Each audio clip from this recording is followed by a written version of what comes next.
Good day, everyone. Welcome to another video lesson discussion in statistics and probability. So this time we will have variables and nature of variables. What is a variable? Since you are studying statistics and probability and you also have your practical research one subject, so those two subjects will go hand in hand. So when you do your research or case study, so we define variables as a specific factor, property or characteristic of a population or sample which differentiates a sample or group of samples from another group. So this is how you define a variable. Okay, in mathematics, we have what we call dependent and independent variable. For example, the formula for the perimeter of a square, P is equal to 4S. P is your dependent variable, and S, which is the measure of the side, is your independent variable. So whenever you change the measure of the side, the perimeter of the square will be affected. Now, applying that one in a research subject, the independent variable also is the variable that is changed. And dependent variable is the variable affected by the change. For example, we want to study the growth of plants in a pot when we put a certain amount of water. So here, if we change the amount of water, for example, whether it is less or more, if it is less, what will happen to the size of the plant, the number of leaves? Will it die or will it grow? Now, if we increase the amount of water, the same observation, what will happen to the size of the plant, the number of leaves, or will the plant grow or die? So, this is how we define variables by determining the dependent and independent variable. Those that will change and those that will be affected by the change. Let us have now the nature of variables. Now, some data sets consist of numbers such as weight and other are non-numerical such as colors. There are two classification or nature of variables or data. We have the quantitative variables or data from the word itself, quantity. So it refers to the numerical information that could either be obtained from counting or measuring. So for example, age, we can count that one. Height, we can measure it. The years in school, we can also count it. So when we say again quantitative, these are numerical information. Now, quantitative variables can be further classified as either discrete or continuous. So when we say discrete variable, these are variables that can be obtained by counting. Okay, example, the number of computers in a laboratory, age, the number of computers, the number of cases with COVID-19, and so on and so forth. So when you can count it, it is a discrete variable.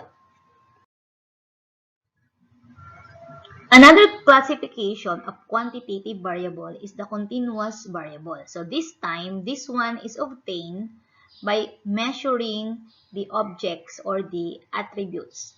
What are the example? So you have here time, height, weight, temperature, area, and so on and so forth. So when you use measuring instrument, this one is a continuous variable. So I hope the difference between continuous and discrete is clear. So they are both quantitative. One is obtained through counting and the other one is obtained through measuring. Okay? The other nature of variable is what we call the qualitative variables or data. So from the root word quality, meaning it refers only to the descriptive attributes that cannot be subjected to mathematical operations. You cannot measure it, you cannot count it. So what are the examples?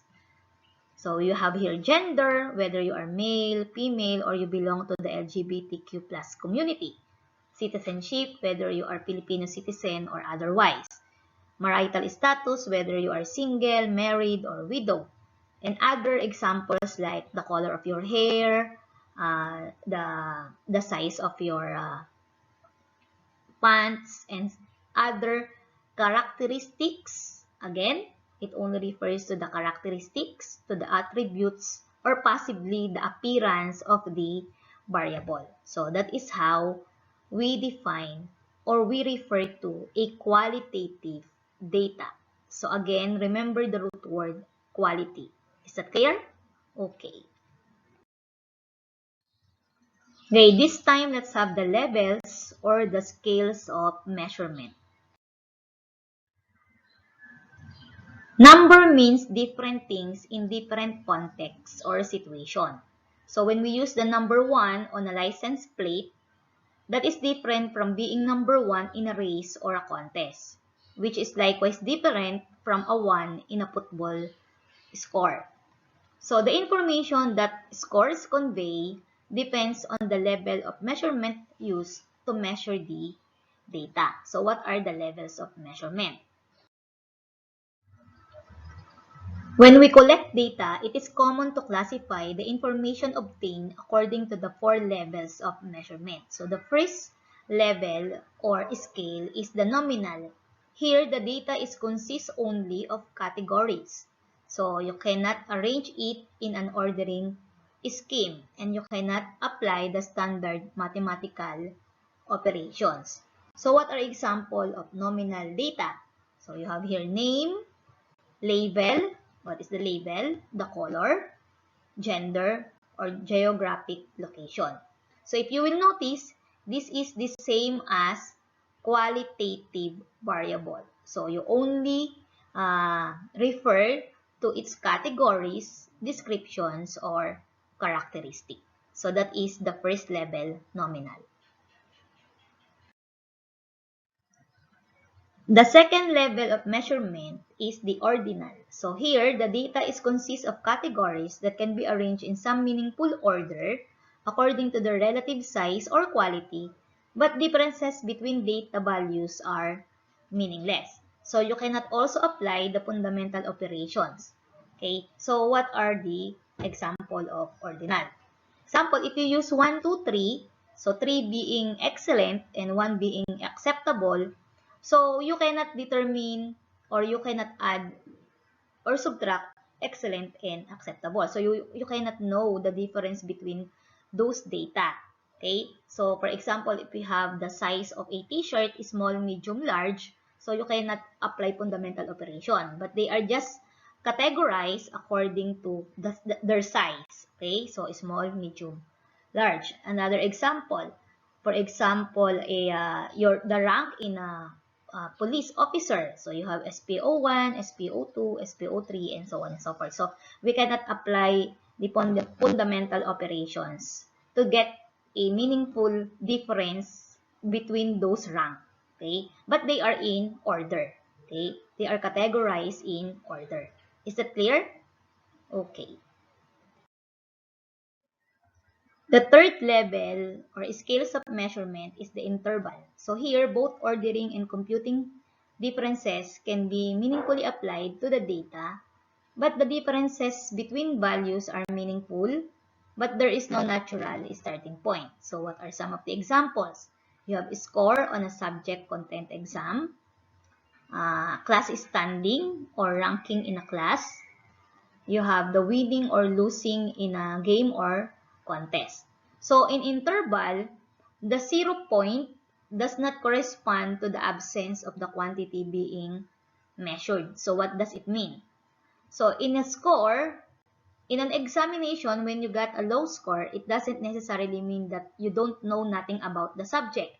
Maybe there are factors during that time you are not feeling well or you didn't review properly while taking the exam, before taking the exam. Okay. Or when you lose in a basketball game, it doesn't necessarily mean that you are not good at it. Maybe you just lack teamwork or cooperation during the game. That's why you lose. Okay?